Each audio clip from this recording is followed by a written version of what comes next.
So I finally finished Robin Hobb's last series, Fitz and Fool, which consists of Fool's Assassin, Fool's Quest, and Assassin's Fate.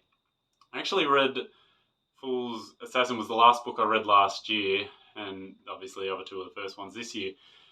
It's taken me a slog. They're big books. They're great books. Robin Hobb is the queen, the goddess of fantasy writing. She is brilliant, absolutely brilliant. And what she does differently than a lot of other writers is she actually really builds a world and builds a slow story into that pace and that where a lot of other writers don't have that license to really create and set up, where Robin has that license, which sometimes means they probably go a little long or they do lose readers because of that. But if you get into them, they are really worth it, the effort. So what began as a royal prince trying to steal the power of the throne and in the meantime kill his bastard nephew ends in these three books. It's a brilliant epic journey, and I recommend all of them. Assassin's Apprentice, the first one's where it all really begins, which I read, how many years ago. But yeah, it comes down to these three books, and poor Fitz, who's finally, after years of torment, got his life that he wanted, the quiet life. He's got his girl. He's living probably a little bit in boredom, but he's living a good life that he enjoys. And of course, that's not a great story. So what are we going to do? We have some people come in and steal his daughter, who was a bit of a surprise and a bit of a mystery.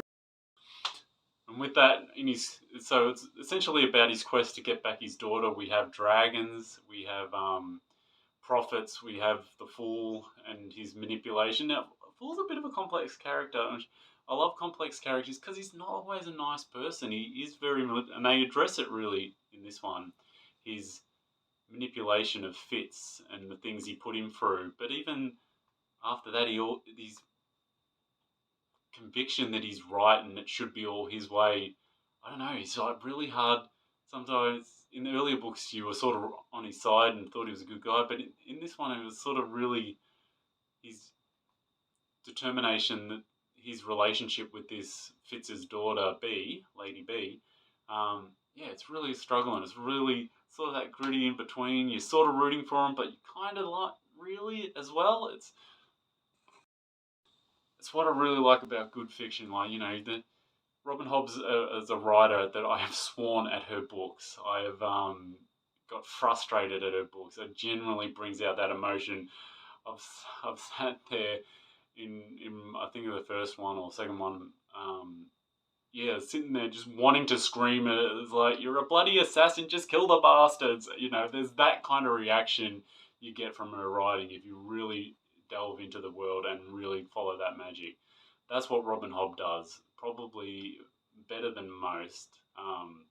Easily better than most. She's absolutely brilliant. This is a brilliant series. Fitz and Fool, the last series of Robin Hobb. Go back to the start and read them all. They are absolutely brilliant. But yeah, cannot recommend these enough. And I don't know what to do. This is it. This is the last of these books. So it's a little bit sad, but it was an epic journey and it was a brilliant journey. Happy reading.